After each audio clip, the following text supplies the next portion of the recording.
Então, essa agora, certo? É a nossa parte prática do curso. Nós vamos fazer uma apresentação do uso do cinto de segurança. Nós temos aqui o Edvan, certo? Temos aqui o Joel e o Leandro. Então, o Leandro é quem vai vestir o cinto de segurança. Então, o Leandro vai se deslocar lá para frente. E o Edvan vai inicialmente pegar o cinto de segurança e entregar lá para o colega de carro. Carro com V?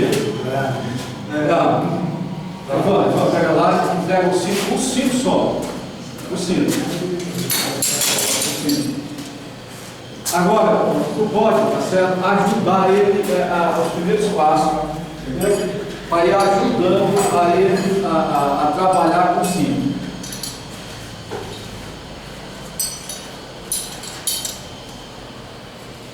Então, a primeira coisa que ele vai fazer aí, qual seria, Rogério? O que é que você aconselha?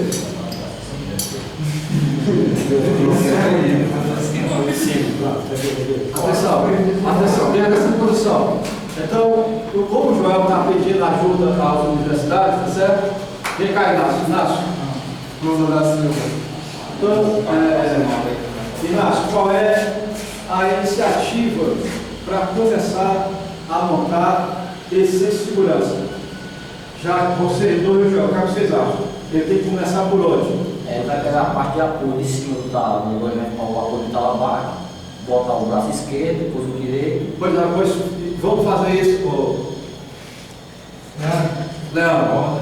Onde a cintura pela gola dorsal, invista o ombro esquerdo, vista o ombro direito, vista a perna esquerda e feche a fivela.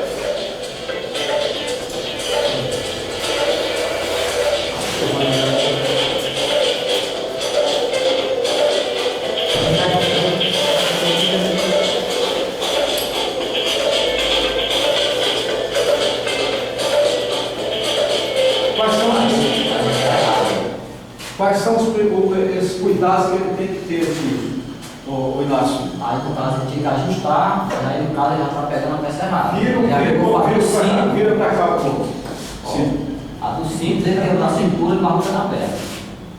Então desfaz, certo? Aí é amarra a cintura, né? Amarra a cintura. É importante observar quando vai que os mínimos detalhes sejam observados e o colega ajuda, tá certo? Na colocação.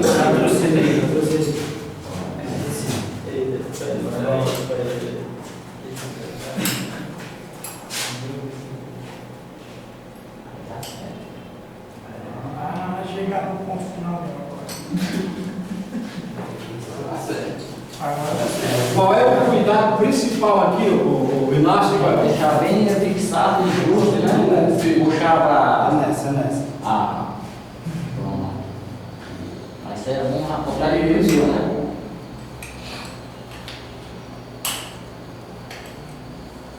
Agora, por que tem que ser bem fixada essa parte aqui? Qual é a necessidade disso? É mais segurança do tempo de uma queda, pode perder algum órgão da pessoa, né? Como perder a própria circulação da perna, mesmo do sangue, né? Fica mais seguro, né? Quer dizer que ele fez a perna esquerda, você agora vai fazer com a outra, fazer a direita.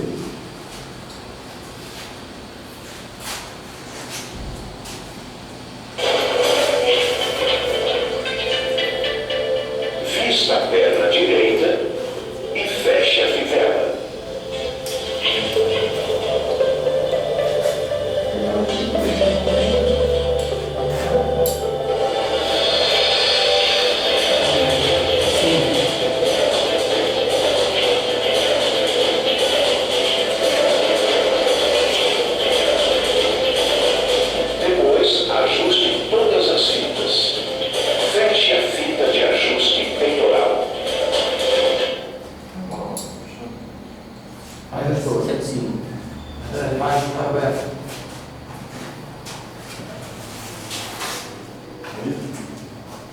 Agora o Inácio, tá certo? E o Joel faz a verificação se falta algum item, algum detalhe. Vocês dois podem checar se falta alguma coisa, algum detalhe.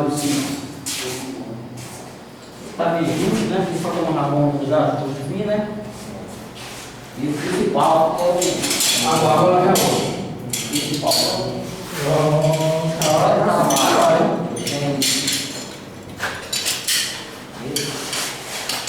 Subir agora sim.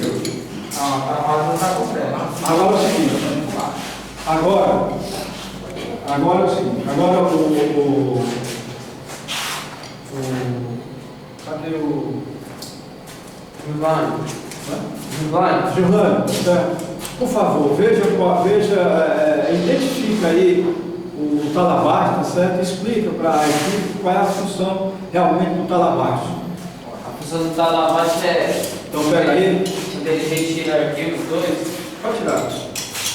ele vai fixar um ponto de segurança em cima da cabeça dele, é onde numa eventual queda, ele vai ficar ancorado pelo talabarte. Correto. Agora existe uma coisa que é determinante. Em nenhum momento sequer pode ficar sem estar conectado. Um dos dois tem que estar Um dos conectado. dois tem que estar, no mínimo um. Pelo menos um, tá certo? Tem que estar. E tem que estar conectado, porque isso aí vai ser a garantia que ele não vai cair.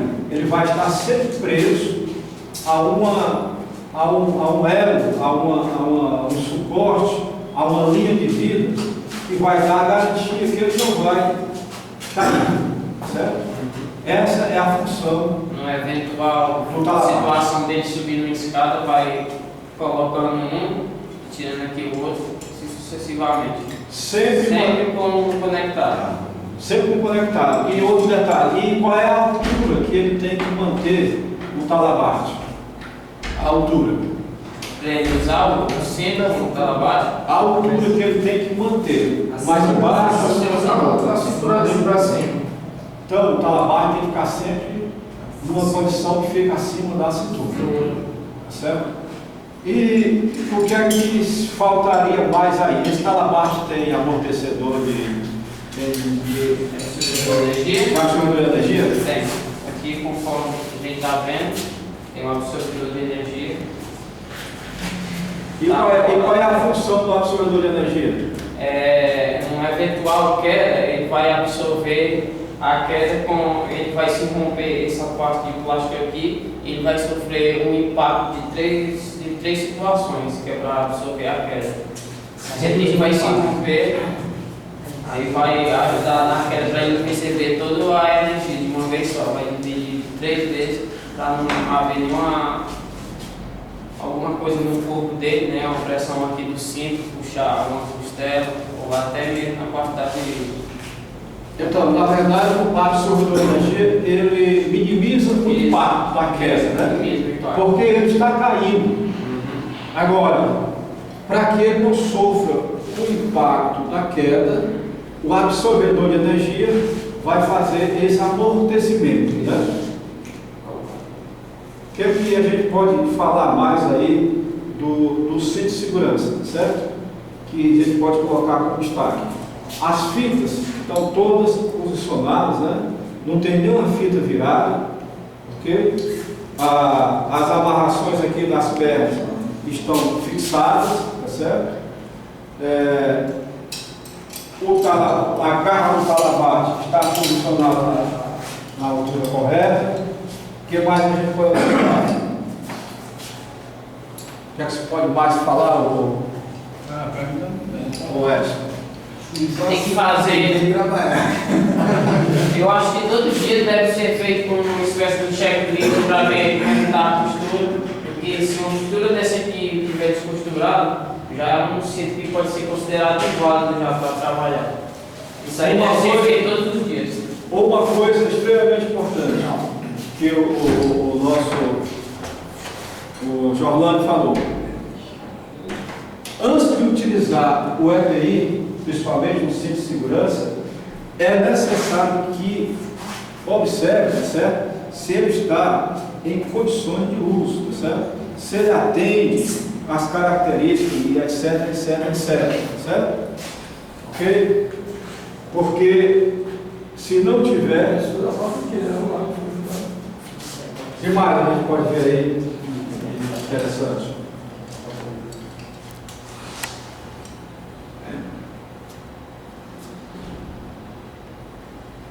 Bom, então é o seguinte, então, o que é que vocês têm que acrescentar mais?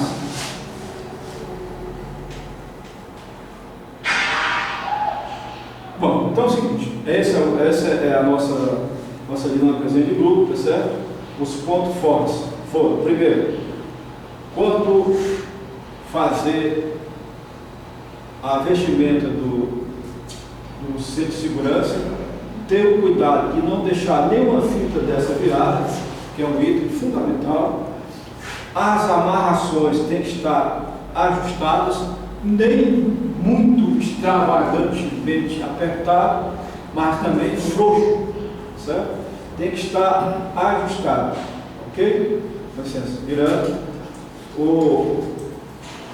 Pode-se ver que aqui não tem nada virado, certo?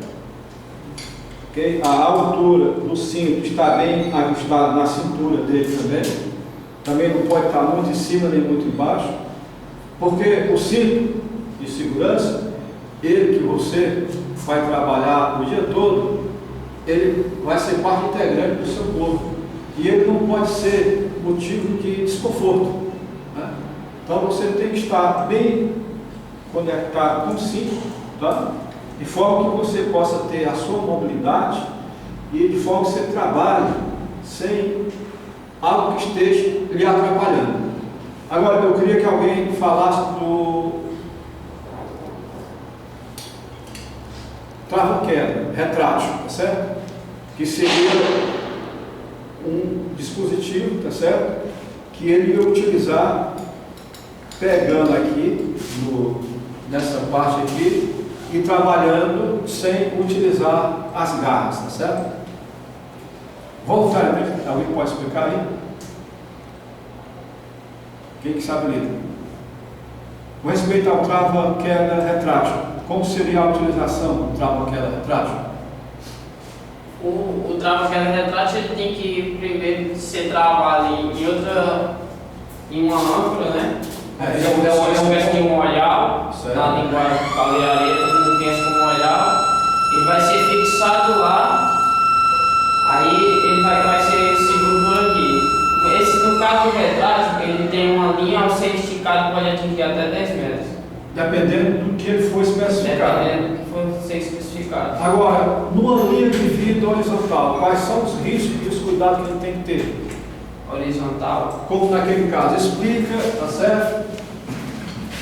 Explica essa situação da armação da linha de vida horizontal. No caso da armação aqui, da horizontal, fixar bem os pontos onde vai ser ancorado e fazer todo o cálculo no momento aqui, no caso de uma queda, ver se enquanto esses cabos vão selar, vão esticar. Certo. Fazer o cálculo também, o tanto que o travamento vai ser esticado. No caso aqui, o exemplo que a gente fez seria de 10 metros, por causa da altura do trabalho que a gente ia fazer. O tanto de cinto que ele esticar, a gente colocou até aqui do absorvedor de energia, que ia ser 1 metro. Essa parte aqui, trava-queda, e essa aqui é a altura do funcionário, do colaborador. Exatamente. Somando tudo isso aí, ele tem que esticar e tem que ficar pelo menos 1 metro. Pelo menos 1 metro ainda para ele encostar no chão. Para ele encostar no chão. Por quê? Porque isso vai facilitar os primeiros socorros. E imagine se o trava-queda e todo esse aparato de segurança, quando ele despencasse lá de cima, ficasse acima da nossa cabeça. Seria uma situação totalmente incoerente, porque nós não podíamos prestar o primeiro socorro, tá certo? Então é o seguinte, ele ficando a 1 metro de altura, tá certo? No caso, se ele tivesse aqui, despencado de cima, tá? E tivesse ficado a 1 metro de altura, Então facilitaria o quê? Facilitaria a prestação de primeiros socorros. Tá certo? E aquela condição que ele fica parado, inerte, o que é que vocês têm a dizer? Ele fica naquela parte de retenção. Isso. Ele vai ficar sem ação, sem atitude. Ele não tem como fazer nada. Ele vai ficar numa posição inerte Até que alguém venha socorrer. venha prestar os primeiros socorros. E o esperado é que ele tenha, certo? Um atendimento rápido, né? Porque no momento que ele vai estar em posição inerte, ele vai estar sem reação alguma. Ele só vai depender do colaborador que venha até ele ajudar, no profissional. Ok. Eu